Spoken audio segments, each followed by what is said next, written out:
When police arrived at 25 Cromwell Street, they thought they were investigating child abuse. What they uncovered instead was a hidden graveyard beneath the home. For over a decade, Fred and Rosemary West turned their family home into something straight out of a nightmare. Fred and Rosemary were from Gloucester, England. Fred worked in construction, Rose cared for the home, and together they were raising a large blended family of 12 children, 8 biological children of their own. Starting in the early 1970s, the couple would lure young girls, sometimes runaways, sometimes girls they personally knew, and offer them a place to stay. Inside that house, the victims were imprisoned, abused, and ultimately murdered. Fred built soundproof rooms in the basement where the girls were kept. They were tortured for days. The couple even targeted their own children. In 1971, Fred was briefly in jail for assault. While he was away, Rosemary was left at home with the children, including 8-year-old Charmaine.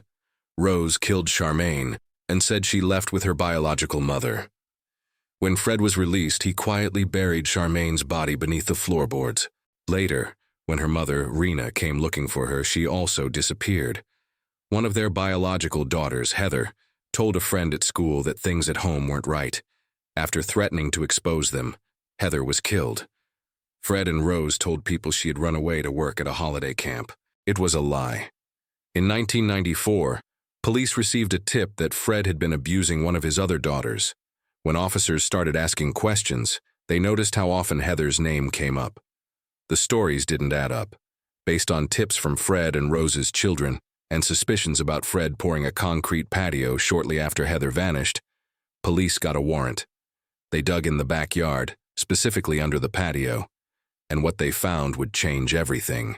Human remains, multiple sets, all buried in shallow graves. Fred confessed almost immediately. He drew maps of where the bodies were buried. In total, at least 12 victims were discovered, including Heather. The Wests had quite literally built a graveyard into their own home. Fred admitted to the murders, claiming Rosemary had nothing to do with it. But evidence showed that Rose had participated in many of the crimes. In some cases, she had been even more violent than Fred. As the trial approached, Fred took his own life in prison, avoiding justice. Rosemary stood trial alone and was found guilty of 10 counts of murder. She was sentenced to life in prison with no possibility of parole. The house was later demolished, brick by brick. No one wanted any trace of it left behind. Thanks for watching. Don't forget to like, share, and subscribe, and as always, look twice. Monsters blend in.